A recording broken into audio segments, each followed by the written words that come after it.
SeniorLivingGuide.com podcast discusses topics which are relevant to the everyday lives of seniors and their caregivers. We are joined by experts who share their knowledge on a variety of issues. SeniorLivingGuide.com podcast offers solutions and resources to create the best quality of life as we age. And now, let's welcome your host, Darlene Mahoney. Thank you for joining us on this episode of SeniorLivingGuide.com podcast. We want to thank our listeners who have been the key to our success as we enter our third season of Senior and Caregiver Resource Podcasts. Our podcast can be listened to and followed most anywhere you enjoy music or podcasts, such as Spotify, Apple Podcasts, Google Podcasts, and even Alexa, and many more. And please don't keep our podcast all to yourself. Share with a senior or caregiver who you think will benefit from the support that we provide. I am your host, Darlene Mahoney, and I'm excited to share the news that SeniorLivingGuide.com provides a one-stop shop to finding senior housing, including independent and active seniors, a new home, while providing an excellent resource to assisted living, skilled nursing, memory care, or even home health and caregiving services solutions, and one easy-to-navigate website. So visit SeniorLivingGuide.com today. And I would also like to thank our podcast sponsors, Parish Healthcare and Parish Medical Center. At Parish, they offer the Parish Senior Consultation Center and Parish Senior Solutions, where each patient's evaluation and follow-up care will be personalized to meet the needs of the individual and their families. At Parish Healthcare, we believe in our community. We believe in keeping our community safe. We believe in the art of healing. We believe in healing patients, healing families, healing communities. We believe in the best and brightest working together for the common good. At Parish Healthcare, our team focuses on you as an individual because every life is a work of art to us. Parish Healthcare, where the art of healing comes to life. Visit parishhealthcare.com/healthaware for a free health risk assessment. All right, everyone, we are joined today by Dr. Karla Pena Rosa, a clinical psychologist with Huntingdon Behavioral Health, and Stephanie Witt, a clinical operations director with Huntingdon Behavioral Health as well. Dr. Pena Rosa is a licensed psychologist specializing in geriatrics. Dr. Pena Rosa enjoys helping others as a behavioral health consultant at several skilled nursing facilities in Florida and serves in Huntingdon's management team as lead psychologist, clinical and business development consultant. And Stephanie leads Huntingdon's management team, spearheading exceptional growth for the company, partnering with over 250 facilities in the state of Florida. Those are some pretty big jobs. Today, we're going to talk about discovering wellness and bringing it into your life today. And wellness is such a broad concept. And so we're going to talk about how to achieve that wellness and what are the specific definitions of wellness. So I'm going to kind of let you explain that. And I think we're going to punt that over to Dr. Pena Rosa. Absolutely. Thank you so much, Darlene, for having us. Thank you so much to all of your listeners out there that are going to be joining. We are excited to be here. Most of what we're going to talk about today is things that we want you to apply in your life. We want you to try to see, well, maybe there's a few notes I can take. There's something that I can apply to myself.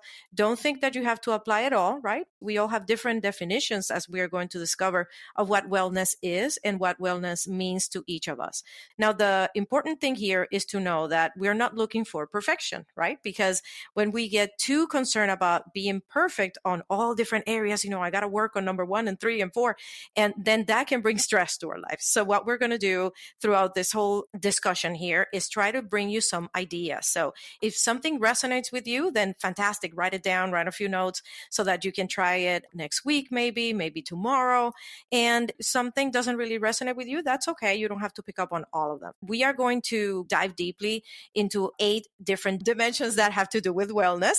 For example, we're going to talk about the emotional aspects of our lives and how to be in tune with what we're feeling. And if there's any changes to those feelings, then how can we better cope with them? We're going to talk about the physical aspects. We've all heard about those. Well, you got to exercise, you got to diet. We're also going to talk about the intellectual one. And this one's really good because we all want to make sure that we are preserving our cognition, that we are doing well in terms of preventing dementia, for example. We're going to talk a little bit about that. We're also going to talk about the social environments and how actually paying attention to interactions and the way that we speak to one another or the relationships that we build, how are those improving our lives and our wellness. We're going to talk about the environment. And sometimes people look at me like, what are you talking about environmental wellness? So we're going to dive into that. And we're also going to talk about the spiritual, the occupational, and the financial aspects of this. So as I have said, it is multidimensional. So everybody will have different things that they might want to work on to improve their wellness. And we're going to dive right into it. Well, that's quite a bit. And it is definitely interconnected. You're really hitting every single topic and every single point that you would think of with wellness. And I know that as seniors age, all of those things are super important. I know that as you get older, you start thinking of all these things. We did a podcast one time and it was things are going to change. And as you get older, all these things, they become even more important. Eating right becomes more important. What you could eat when you were like in your 20s, you can't do as you get older, or not exercising properly, is more important as you get older. All these things that were more quote unquote optional as you were younger become more important as you get older to maintain a better quality of life and that overall wellness that you're kind of speaking about. Because you did say that the dimensions are interconnected and they build on each other. You have to establish some health habits in these 8 dimensions. Correct? That is correct. And one thing that I can talk about is how one thing interacts with another. For example, let's picture somebody, or maybe us, or maybe somebody we know. That person is worried about money. For example, they had debt, or they're not able to afford what they need. Because of this, they're going to experience some anxiety, right? They're going to be worried. So that is the emotional part of them that's actually affected by something that has to do with their finances, for example. Now, that can lead to a lot of stress. And then that stress can lead them to having some physical problems. Maybe their blood pressure is up. Maybe they're having trouble at work because all they're worried about is all these circumstances that they have to take care of. And then that is going to affect their occupational wellness. And then if that happens, maybe that person is already questioning, what is the sense of my life? What is the sense of all of this? And that brings into the spiritual realm. So as we can see from this example, all of these dimensions are interconnected, and having one of them that's maybe a little bit more affected can bring change, positive or negative, to the other one. Stephanie, can you also give us an example maybe of something that interconnects for you that way? Yeah, I think as far as, the difficult conversations that we have to get into with our loved ones, with our caregivers, the aging process can be very fearful, but the more preparation and the more conversations you're going to have with them, the easier the process is going to be. The more knowledge, the better, the more resources, the better. And starting off with what emotion you're at, what healthy habits you need to build upon, you might not have them in your 20s. So you certainly might not have them, in your 80s. But at the same time, these conversations we have to prepare for, because no matter what stage we're in and where we're living or where we're staying, we need to be prepared for the environment and the emotions that are attached to that when the time comes. So I think the more choices that we present to them and have those conversations, the more knowledge and more resources that we're giving to them as well, anywhere from elder law all the way to placement in skilled nursing facilities and everywhere in between. It all is based sometimes on anxiety, fear, emotion, can lead into the financial aspect, but absolutely it is full circle. Every emotion is touched. Well, it's so interesting to me because I've never actually thought of it the way that you're kind of describing it. It can be a domino effect. Absolutely. So I had never thought of it that way, where you have one issue that kind of leads to, if you have worry about one thing, then it leads to anxiety, stress, sleep deprivation. Then it affects, your daily living. If you're still working, your occupation, and it can just really start with one core worry. Absolutely. Let's look at the example. We looked at how bad it can go with the anxiety. Let's say after today, we all listen to the podcast and we choose a few healthy habits and we go the opposite way. And then with these healthy habits lead to a very positive feeling, like emotionally, we're going to be very positive that we're having new changes and new routines that we're going to try out. And we are going to build on our relationships, right? We're going to start calling some of the people that we haven't called, maybe check in with our family. That's going to give us that social dimension. Maybe we feel energized and physically energized by everything new that we're trying. And then it's giving us inspiration. So that inspiration seeps into our emotional wellness and that feeling that we're using those creative talents, right? We're using our skills. Maybe we're going to the library and exploring something new because we know it's going to be a workout for our brain. And all of that is going to make us feel better in our intellectual, spiritual, and occupational area. So you see, this can go either way. I'm glad that we discussed this at this point because we mentioned the word. We mentioned the operative word here, and it is habits. We need to work on our habits. We all have them, right? We all wake up in the morning, open our eyes, and we start doing all kinds of different activities. Some of them are very ingrained and we just don't even think about it, right? I wake up, I start making my coffee, I brush my teeth. I'm just going through my routine like that and I'm not even questioning it. So the object of what we're going to try to do today is introduce ideas for you to develop new habits. So before we get to that, I wanted to bring the listeners a little bit of an explanation of what habits are, because habits become part of what our brain does in order for our daily lives to go on without us having to question every single act that we do. So the habit is going to turn it into something very natural. The goal of this is to turn new activities that are positive into a habit.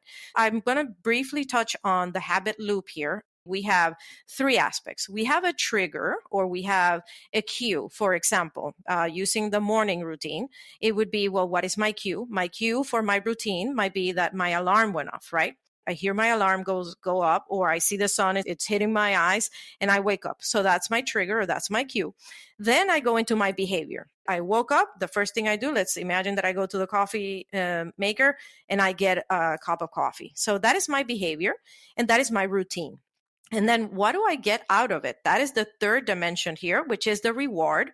We get something out of that coffee, right? We're perky. We're ready for our day. Maybe, we feel like now we're ready to take on the day and do all the other things.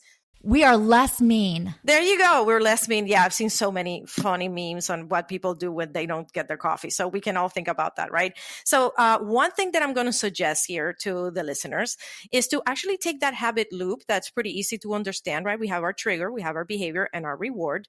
And what we're going to do is we're going to stack habits. And what does that mean? What that means is that we're going to choose something that we already have set in motion, right? Like you always get up, you go and get your coffee in the morning. Well, how about next time you go and make your coffee and you're starting to make your coffee, maybe you add a positive affirmation for your day to take care of your spirituality, to take care of your positive emotions. Maybe at that point, you're going to say, well, today's going to be a wonderful day. Today, I'm going to be grateful for all the things that are going to happen. So you see, you're stacking a habit on top of something that you already do. So you're going to remind yourself, oh, it's time for coffee. That means it's time for my affirmation. So that is an example. And I encourage everybody to try it. It's pretty simple because the hard part is actually having those ingrained habits. And then people say, oh, it takes you a week. It takes you 21 days. It takes you 3 months to develop a habit. Well, how about do you just stack it on top of something you're already doing? And if that is the case, that might get you miles ahead of somebody that's trying to figure out what time of the day, when do I do this? Just do it at the moment where you're doing something you already do. Like, for example, maybe in the evening, you have a nighttime routine. You always read a book. Well, how about reading your book and then taking 5 minutes out of that routine and maybe doing some push-ups or maybe doing a few exercises or writing what you're going to do the next day so you don't have to feel so anxious going to bed. So there are many options here. Yeah. On several of our podcasts, we talk about mental health per se or wellness or how to, be happier in your daily living.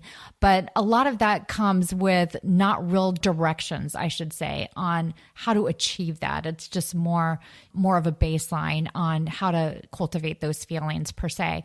So I love that we're going to kind of dig deep. And I love the stacking idea because, sometimes we set out with lofty goals and then it's hard to figure out how to achieve them. So being able to stack it on something that you do already. So we're going to dig deep into all of those.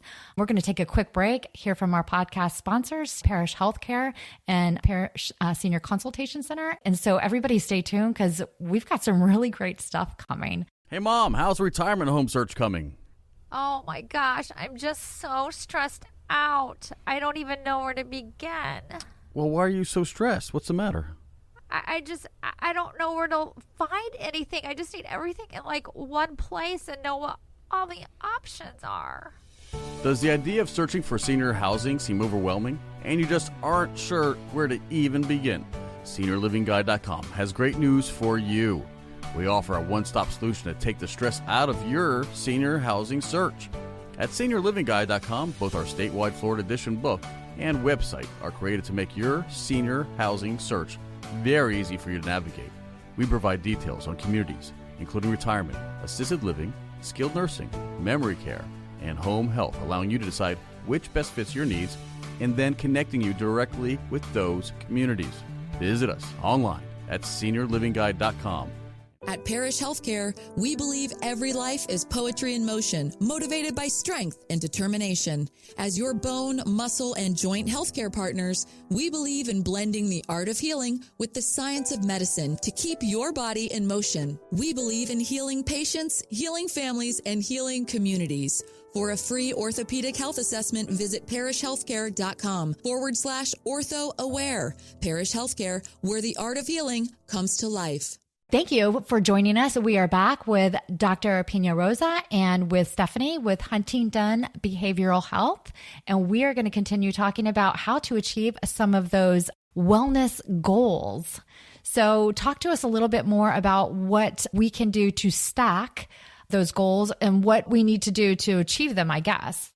Well, I think Dr. Pena Rosa makes some very interesting points, and establishing healthy habits and stacking upon those is really a great start. When you're thinking about becoming a caregiver, or if you are a caregiver, healthy habits, definitely self-care. That's really still very important.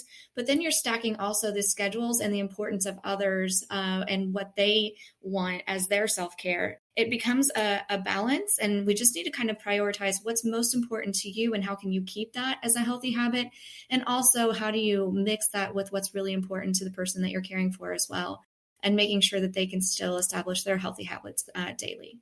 Yeah, absolutely. We know caregivers, it's very difficult. And I think sometimes caregivers, they give up so much of themselves when they do start caring for an elderly loved one.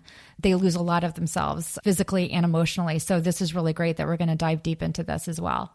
Wonderful. Our first dimension, the first one that we're going to talk about here, is physical wellness. So when we're improving physical wellness, we need to understand that our body is very intelligent, right? So if we learn to listen to our body more deeply, we can implement things that are actually going to make us feel better.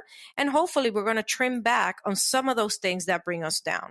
For example, we can create a routine that balances activity with inactivity. I work with people at the skilled nursing facility often. They have pain levels. They have chronic pain.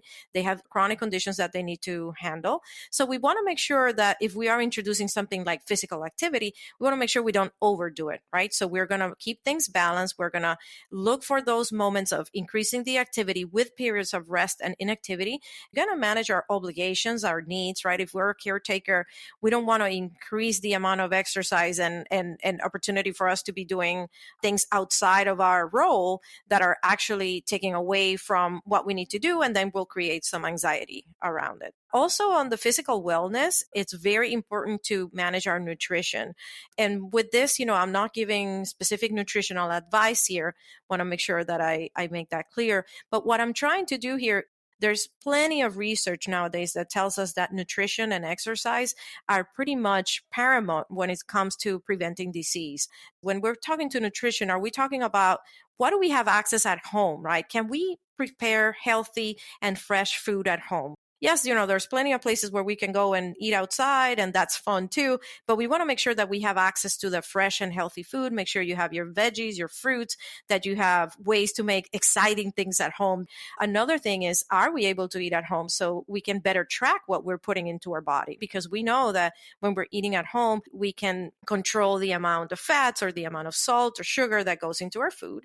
Also, because it has been researched, are those lifestyle changes that include healthy diets. But let's not talk about diets meaning, restrictions, or rather a lifestyle. For example, if you research the Mediterranean diet, you're going to get plenty of recommendations of how to increase the amount of foods that you're eating and introduce them to your diet with very positive effects, effects on your memory, effects on your cognition, focus, cholesterol levels, blood pressure. It's immense, the amount of benefits that you can get. Similarly to that, you have the DASH diet that also has plenty of research behind it, for example, or also a low carb lifestyle for people that are having some difficulty with their metabolism or diabetes. Well, those type of lifestyle changes and diets can be very, very positive. In terms of the physical activity, we want to make sure that we keep it regular. But also, one thing that research has shown us is that we can take shortcuts. Isn't that amazing? You don't have to go to the gym, or you don't have to necessarily be in front of your machine for an hour to get benefits from physical activity. You can actually break it down into episodes of 5 minutes, 7 minutes. You can do 16 minutes one at a time if you're doing intervals where you are doing a short amount of time with high intensity and then a short amount of time with some rest. And in between those two, you are going to create the status in your body where you're going to make the best for your metabolism out of those 16 minutes. Sometimes it's just so hard to make time for physical activity. Also, for example, if you're caretaking and you want to take the stairs, or you're doing repetitive movements around the house, start doing a few push-ups here or some squats along the way, park a little bit farther away from the store. Those studies show that it's still very effective to prevent disease and preserve cognition. We were talking one time, and I was talking with a senior, and then I was talking with someone that works with caregiver support. And for those that still have cable, utilizing that commercial time instead of getting up to go get a snack, because those commercials can last 5 to 7 minutes. And each time a commercial comes on, to get up and walk around the house doing some different types of lunges, some walking lunges, and some things just around your couch can make a big difference. Yes, they do. That's a great idea. Yeah. So we would call that habit stacking, right? Because you're already watching TV. You're already engaging that activity. So let's talk about something that's very, very important. If you make sure you keep your sleep consistent and be renewed by your sleep patterns, you're going to have increased wellness. In medicine and also in psychology, we talk about sleep hygiene as a way to non-pharmacologically improve, right? Without any medicine, we're going to do everything that's in our power to change and arrange our routine around sleep so that we can benefit from it. The first thing that we want to do to improve our sleep hygiene would be to stick to a sleep schedule. We want to make sure that we're getting at least 7 to 8 hours of sleep. That also depends on the person, but you want to make sure that whenever possible, you are getting that longer period of time for you to sleep. Number 2 would be, let's avoid any vigorous exercise a few hours before bedtime, right? We're coming along with all these amazing habits that we can have. Well, let's make sure that we don't do it too close to our bedtime. The same thing applies for the screen time. If we've all heard it, that our cell phones emit blue light, we want to make sure that we cut off from at least 30 minutes before we go to bed. Grab a book, or maybe do some meditation, which can also improve your wellness, right? On another aspect. Let's pay attention to what we eat and drink. We don't want to go super stuffed to bed, or we don't want to be hungry. Let's also create a restful environment. Let's look around us and keep the room cool. Let's keep it dark. Let's keep it quiet. Let's make sure it smells nice. All those different things that can ease your body. And actually, we are going to create an environment that's going to cue us into resting. Also, we're going to limit those daytime naps. I know a lot of people catch up on those, and there's nothing wrong with it. But what we're going to do is we're going to limit that time. Let's try not to go over one sleep cycle, which usually lasts around 90 minutes. Let's also include that physical activity in the daily routine, because the more you exercise during the day, the more your body's actually getting the cue that eventually at night you're going to need to rest. And manage our worries, right? We talk about being professional worriers, right? Some of us are. I'm one myself. We want to make sure that we don't bring all that worry to bed with us. Organize yourself before you head into your bedroom. Write a few things down, and you kind of leave that behind visually and also physically. I got to talk about alcohol. I got to talk about substances. And I know sometimes we say, well, that might not be a problem for me. But sometimes, depending on the relationships and your family dynamics, there might be some issues with this. And just make sure that you are reaching out to your friends, you're reaching out to your family, making sure that you create some coping strategies. What we want to do is we want to have a way for you to process anything that might be triggering the use of the substance, right? So if we are overusing, for example, alcohol or recreational drugs, right? That's a cue as well. That's a habit. So we got to look for, what is that trigger? What is that cue that actually gets me to utilize that substance? And what am I getting out of it? So what we can do with that, first of all, we identify it. That's the first part of the problem, is to knowing that we have it. And then after we identify that, we can focus on having different cues, right? Or having different activities that are going to give us a similar effect. If you drink to relax, then can we find another way to actually relax in our life other than using alcohol? Absolutely. It's going to take some effort. It's going to take some time.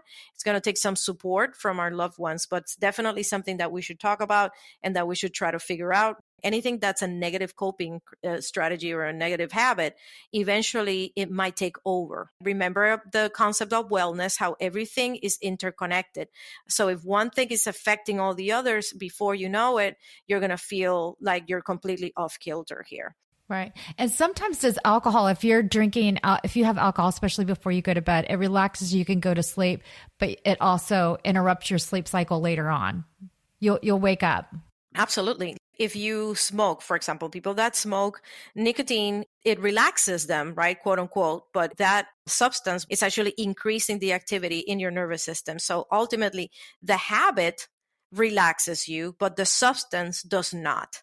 So that's why it's good to find habits that are very much in tune with what we intend them to do and what they actually do to our bodies. So yes, that's a great example, Darlene. Stephanie, do you want to talk a little bit about the medication safety, since you're bringing in that view of the caretakers and what we can do to also care for others? Sure. So a couple of things that we can talk about. One is utilizing some of the durable medical equipment and talking to your doctor about when you can, as a caregiver, be there to help with medication management and when you're going to need some kind of assistive device. So it could be that, do you wear a medical alert jewelry to increase the safety, to alert others if they need to help you?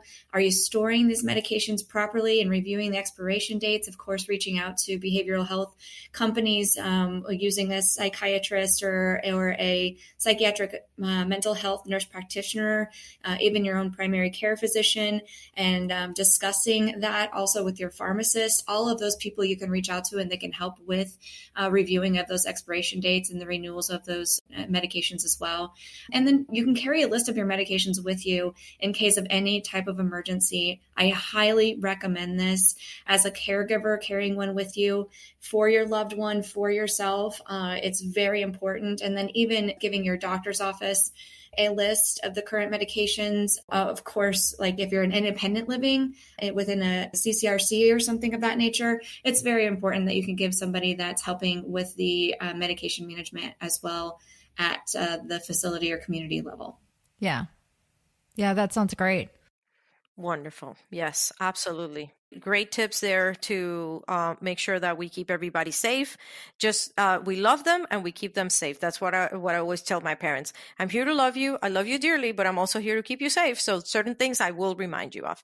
So, but let's keep going here with our next dimension, which is the intellectual wellness. So when we talk about intellectual wellness, I'm meaning two things here. I'm meaning in terms of what we get enrichment from, things that stimulate our brain, let's say, or or stimulate our activities with others. It's going to keep your brain active. It's going to keep our intellect expanding. Let's cultivate personal interests. Like maybe when you were younger, you really liked to play the piano, and maybe you haven't played the piano in decades, or maybe you do play the piano, but you don't make much time for it. Or maybe there's some activities you would like to do around the house, or maybe in a community center. You want to have additional activities to your week, activities to your month that actually bring that sense of intellectual wellness. The main things that is recommended as a preventative measure for dementia is to actually socialize and to have those meaningful conversations. One thing that we want to talk about when we're doing the brain workout, let's explore new horizons, right? Maybe you always wanted to learn Italian and you never did. Or maybe get a book, expand your knowledge on something you know.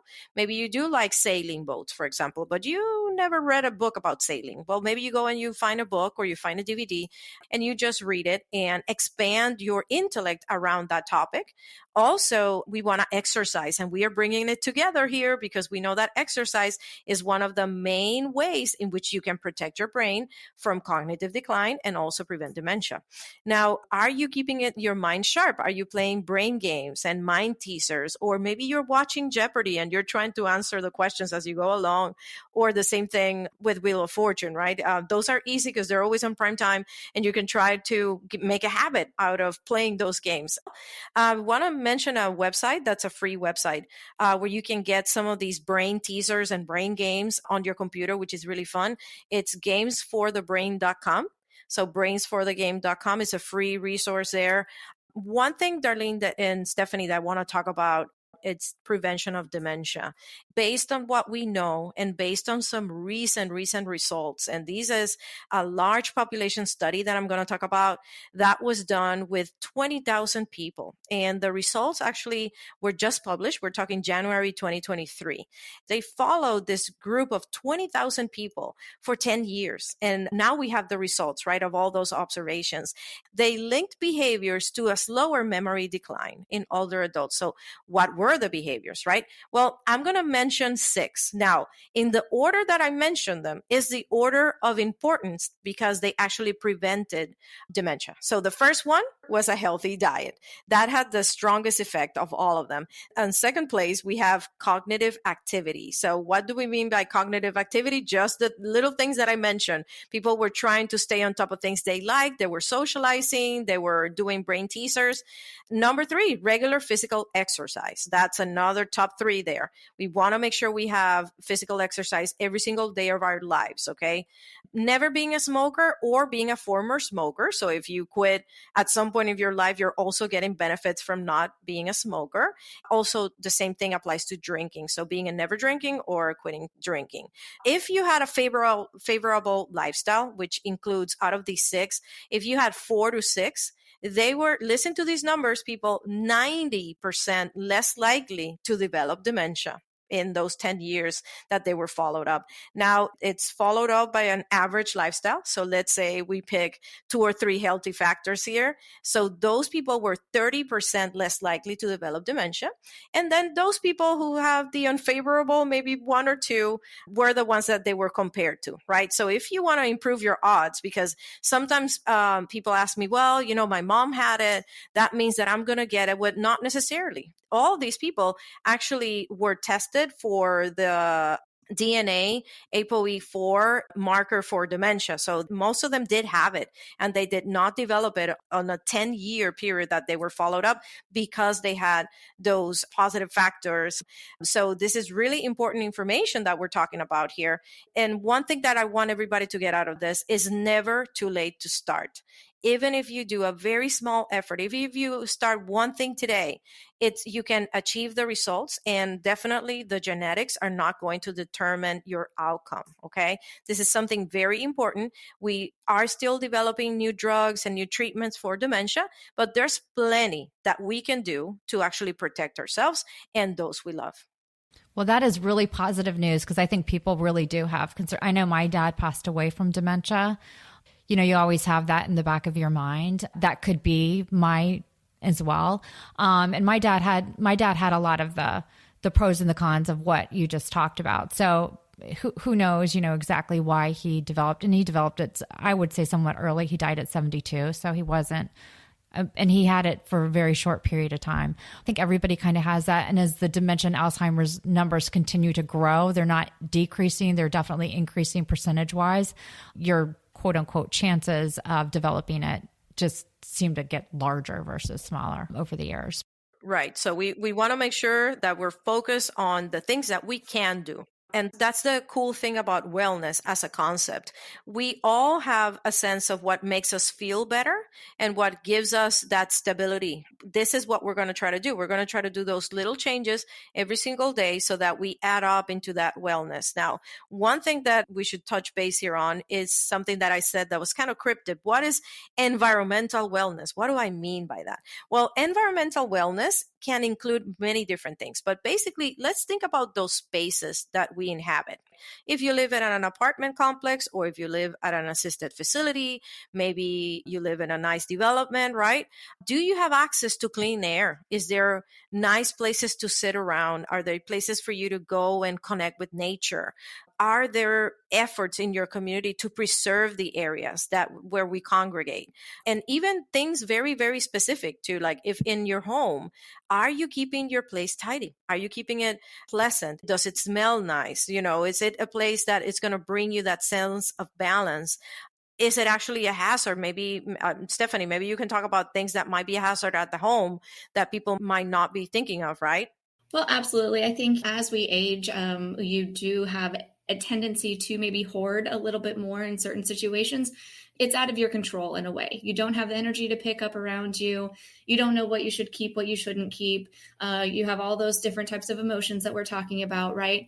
I think it's catching it early as a caregiver, as a loved one, and trying to keep it clutter-free, not letting it, kind of accumulate over a month, and then coming in and trying to say, hey, Mom, why do you have this still? We need to get rid of it, because that's when it's going to start the anxiety process. And it's utilizing, your home health agencies and that nature, delegating good times. I always talk about with other family members that also should be a part of the caregiving process. Hoarding is a major part of a clean living space. If it is cluttered, you don't know where the smells are coming from. It just becomes kind of a negative stimulation for people. So staying on top of it, I think, is absolutely important, and knowing that it's important to the people that you care about and yourself, not letting it get too far ahead. I really have had family here for 2 weeks straight now. And as you say, keeping things clean, keeping them smelling good. I've washed everything, the rugs, the sheets, the bedspreads. But, I'm not going to let it sit. They left this morning at 6 a.m. And even for myself, this is very important for me. So. And also, one thing that we can add is the cluttered spaces. That's a fall risk, right? Maybe you don't see something, you can trip over it, and then that's going to affect you in so many ways, right? You end up at the hospital, then you have to do your rehab, you broke your knee, right? There's many things that can actually come about from that. So thank you, Stephanie. Moving on here into one that we already pretty much discussed, so I'm going to go over this one pretty quickly, would be the improving the social wellness dimension. We want to make sure that we are connecting. We want to make sure we find different ways to connect. There might be some support groups in your area, or some people that enjoy doing what you do. Have you made a date with your friends for a movie, for dinner, for coffee lately? Are you picking up the phone and calling friends and family? Maybe people that actually cannot make it out of home, and they would definitely brighten up by your phone call.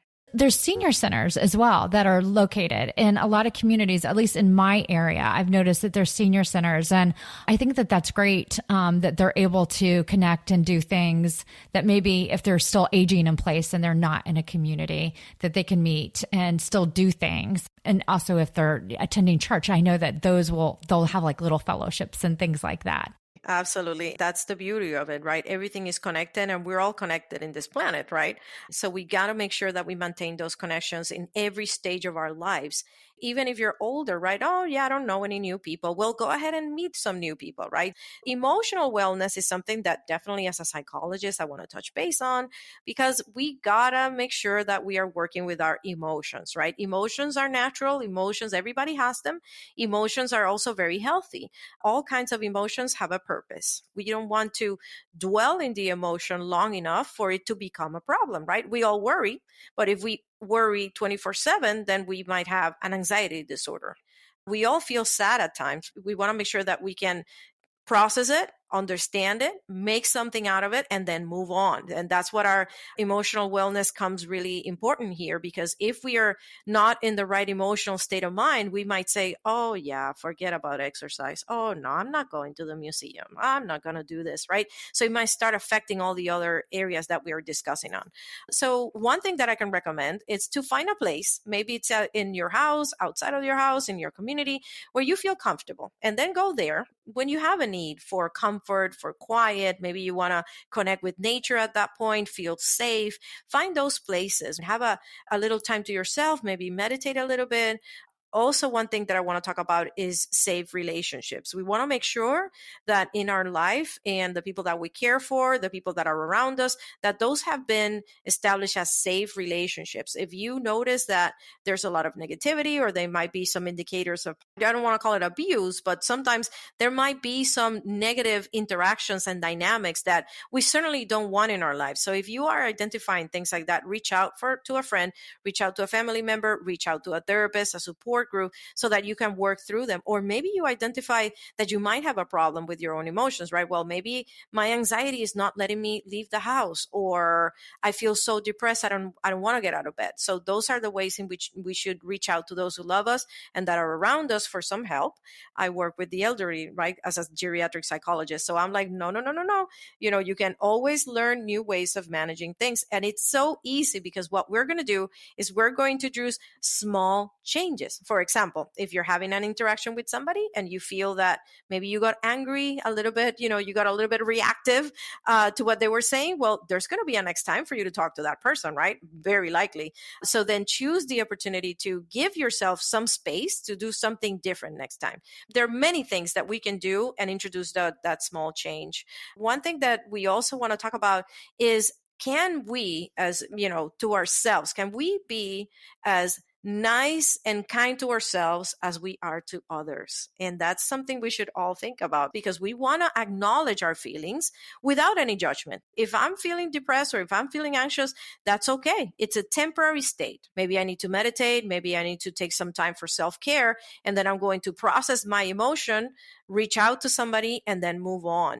Self-care. We're going to discover what is best for us. What gives me like sparks that makes me feel energized or relaxed? Find those things that you like to do and make them part of that daily routine. Again, habit stacking. All these positive changes that can bring about that sense of wellness, so to speak, are going to be part of our lives if we make it part of our lives. So whatever it is that you like to do, find out about it, think about it, write it down, and make a commitment to yourself to improve that self-care by introducing that. Exactly. I like to go outside and feed the little bunny that's outside in my backyard. It's a little marsh rabbit. For some reason, there's something about going outside and having this little wild bunny that comes up and takes a carrot. It just gives me this total relaxation that the world is right. It's a sweet little thing, just comes, grabs the little carrot and runs off. And I just do that every morning before I do anything else. I'm in my pajamas, my coffee's in there in the Keurig still. I don't even have that yet because she's out first thing in the morning. So I have to make sure she gets her carrot. And there's just something about that provides that overall peace. Oh my goodness. I just pictured you, Darlene, going out there with that carrot. I just had that picture in my mind. That is so cool. And that is such a very particular way for you to do self-care. And you're also taking care of the planet and your little rabbit. So that is fantastic. So before we end here our discussion, I just wanted to make sure that I brought about two other areas. We definitely are not experts in these matters. Occupational wellness. You might still be working or you might be retired. The important thing on the occupational wellness is that we're going to find activities that involve our jobs or maybe involve volunteerism that actually reflect our values. We want to make sure that the things that we bring into our lives, be it the way that you make money, the way that you connect with others and that you volunteer, are actually building up on those things that are important to you. Also, financial wellness, like if you feel that you're stressed out because of maybe your savings, your checking, all that, to increase your savings, managing your debt, maybe get an expert, a professional to help you out on that. At this point, we actually have talked about the emotional, the physical, the social, the occupational, financial, environmental, spiritual, and intellectual ways in which we can all work on improving and bringing wellness to our lives. This has been an amazing conversation. The main thing here is we want to create balance, right? We don't want to overdo it in one dimension and then not take care at all of another dimension. So what happens if we don't feel balance, right? What happens when we're stressed out? Sometimes it can be difficult to balance everything. When you're trying to get through a tough time, maybe it's stress, maybe it's an illness, maybe it's an emotional challenge, that balance is going to become very important. And your habits are going to give us a little bit of a sense of control. It's going to give us a sense of security. And that is when returning to your habits and the basics, I tell my patients, let's get back to basics. Make sure you're eating well, make sure you're sleeping well, make sure you're taking care of you and those around you. Keep it to those basics and you will start feeling control and balance again. And then eventually, before you know it, you are making sense of what has happened. When we talk to others, we can find that they're experiencing a similar experience, feelings. They can show us that it is important to move forward, grow from it. So we want you to think of groups in your area. Also, you might want to consult with a therapist. There's no judgment and it's completely confidential. And it's also a safe place for you to develop those coping skills. You can discuss some strategies for you to handle those difficult times. And then obviously we're going to talk about that balance, right? And talk about how wellness actually pairs into having a healthy lifestyle and a very good way of processing our emotions and dealing with whatever chapter of life. That's great advice. Well, thank you so much for that. I have absolutely enjoyed this podcast. I've learned so much. I love the stacking. I love every aspect of the overall wellness that you've shared with us today. And I am looking forward to putting some of these into my own life. I really appreciate everything that you shared. And I hope that our listeners really got a lot from it today as well. So thank you so much for joining us. Thank you, Darlene, for having us. Thank you. It's been a pleasure. And I hope that people did find a few things that they can try. Thank you so much for listening. Absolutely. And if you enjoyed this podcast, please listen anywhere you listen to podcasts, such as Spotify, Apple Podcast, Alexa, Google Podcast, and more.